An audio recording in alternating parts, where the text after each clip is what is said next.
राज्यभरामध्ये काल रात्रीपासून मुसळधार पाऊस सुरू आहे. काही भागामध्ये तर अतिवृष्टीच त्या ठिकाणी आहे. कारण 65 mm आपण म्हटलं तर अनेक ठिकाणी 65 mmची पातळी ओलांडलेली आहे. त्यापेक्षा जास्त पाऊस सुरू आहे. आणि नांदेडसारख्या ठिकाणी तर ढगफुटी झालेली आहे आणि म्हणून तिथे बचावकार्य युद्धपातळीवर सुरू आहे. NDRF आहे, SDRF आहेत, स्थानिक यंत्रणा आहेत, ते अतिशय वेगाने त्या ठिकाणी काम करत आहेत.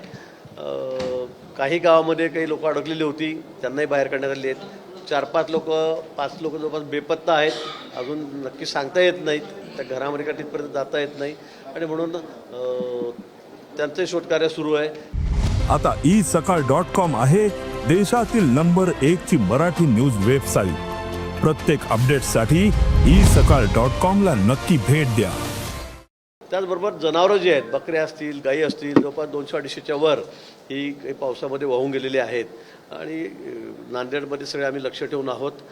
त्याचबरोबर शाळा ज्या आहेत त्यांना सुट्टी देण्याच्या संदर्भामध्ये सर्व जिल्हाधिकाऱ्यांना आम्ही निर्देश दिलेले आहेत. तिथली स्थानिक परिस्थिती बघून त्या ठिकाणची, विशेष करून मराठवाड्यातला काही भाग आहे, कोकणातला भाग आहे, विदर्भामध्ये आहे, पण त्या ठिकाणी स्थानिक परिस्थिती बघून आपण शाळांना सुट्टी त्या ठिकाणी जाहीर करायची आहे. त्यासाठी कोणालाही इथे विचारण्याची गरज नाही, कोणाची परवानगी घेण्याची गरज नाही. स्थानिक परिस्थिती जर गंभीर असेल, शाळेच्या आसपास पाणी असेल, ओढे असतील, नद्या असतील, ओलांडून जायचे असेल मुलांना, तर मला असं वाटतं त्या ठिकाणी शाळा बंद ठेवाव्यात, अशा सूचना आम्ही प्रशासनाला दिलेल्या आहेत. फक्त मुंबईपुरताच आहे की राज्यामध्ये कुठल्या कुठल्या ठिकाणी आता उद्यापर्यंत पावसाची परिस्थिती कशा प्रकारे असेल? माननीय मुख्यमंत्री महोदय या ठिकाणी येत आहेत, ते या ठिकाणी आढावा घेत आहेत. जवळपास रत्नागिरी आहे, रायगड आहे, ठाणे आहे, पालघर आहे, अशा 5-6 ठिकाणी अजूनही रेड अलर्ट आहे, ऑरेंज अलर्ट आहे. रात्री पाऊस होण्याची शक्यता आहे आणि समुद्राला भरती 6:30 वाजेपासून आहे. त्यामुळे मग पाणी आत कसं जाईल तोही मोठा प्रश्न आहे. पण जी भरती आहे ती काही फार मोठी नाही आहे आणि म्हणून मला असं वाटतं की परिस्थिती सर्वसामान्य होईल. आता पाऊस थोडा कमी झालेला आहे, सगळीकडे आम्ही बोलतो आहोत, सर्व जिल्हाधिकाऱ्यांशी बोलतो आहोत. आता नांदेडपासूनही थोडा पाऊस थोडा निवळलेला आहे. पण जे लोक अडकलेले आहेत, जे घरावर होते, ज्यांना होते, NDRFची टीम आमच्या सगळ्यांना काढत आहे. नांदेडमध्ये सैन्यदलसुद्धा आम्ही त्या ठिकाणी पाठवलेलं आहे, तेही त्या ठिकाणी पोहोचलेलं आहे आणि म्हणून मला असं वाटतं की कॅज्युअल्टी बहुतेक नाही आहे कुठे, पण परिस्थिती आता नियंत्रणामध्ये आहे. पाऊस फक्त आता किती अजून पडेल यावर काही गोष्टी अवलंबून आहेत. पण काही झालं तरी शासनातर्फे आम्ही सर्व अलर्ट मोडवर आहोत. सगळ्या आमच्या टीम ज्या आहेत त्या ठिकाणी तयार आहेत आणि बघूया आता पाऊस किती अजून येईल, किती येणार. भाऊ, तुम्ही स्वतः जिल्हाधिकाऱ्यांची किंवा टीमच्या संपर्कामध्ये आहात, मात्र मराठवाड्यातला नांदेड या भाग जरा जास्त अफेक्टेड आहे. स्वतः तुम्ही जाऊन काही पाहणी करणार आहात का?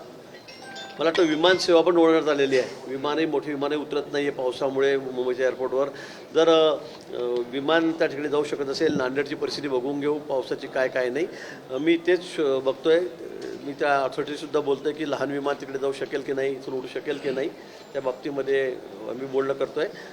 गरज पडली किंवा थोडीशी जर मोकळीक मिळाली, उड्डाण होऊ शकत असेल, तर मी नांदेडला जाऊन 2 तास तिथून मुखेड आहे, पुढे अजून अर्धा तास जी गावं आहे, असनगावची गावं आहेत, मला वाटतं रावणगाव आहे, त्या ठिकाणी जाण्याचा आम्ही प्रयत्न करतो. रावणगावमध्ये जवळपास 250 लोक अडकल्याची माहिती समोर येत आहे.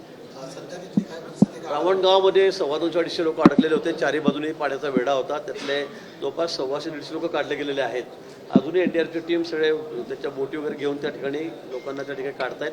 मला वाटतं 1 तासाभरामध्ये तिथे आता कोणी राहणार नाही, म्हणजे सगळ्यांना आम्ही बाहेर सुखरूप त्या ठिकाणून काढू.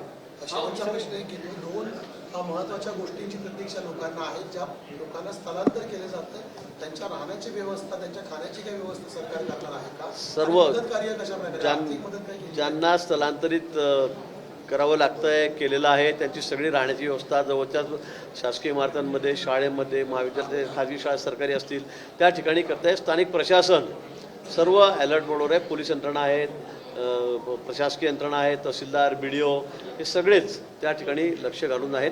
कुणाला असं वाऱ्यावर सोडून दिलं किंवा गैरसोय होते असं होणार नाही.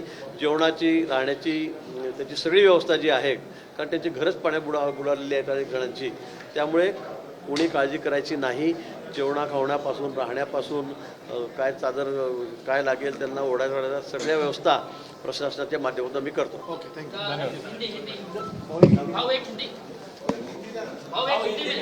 हिंदी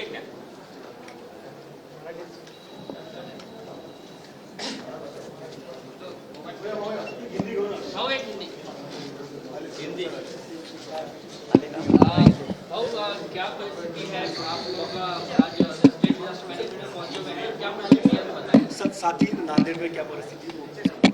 राज्य में बारिश ज़्यादा हो रही है। कल शाम से कल दोपहर से ये बारिश शुरू है।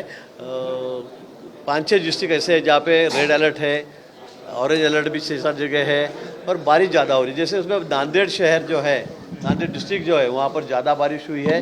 वहाँ पे तो कई लोग मतलब गांव चारों तरफ से घिरे हुए पानी से, तो उनको निकाला जा रहा है। वहाँ के हमारी SDRF की टीम है, NDRF की टीम है, एक जगह सेना दल को भी हमने बुलाया है और शासन की तरफ से, प्रशासन की तरफ से पूरी कोशिश है। कोई कैजुअल्टी अभी तक नहीं है। कुछ जानवर डिस्प्लेस हुए हैं, मतलब पानी में बह गए हैं। उसके अलावा कोई मिसिंग 4-5 लोग अभी तक नहीं मिल रहे, लेकिन वो भी मिल जाएंगे।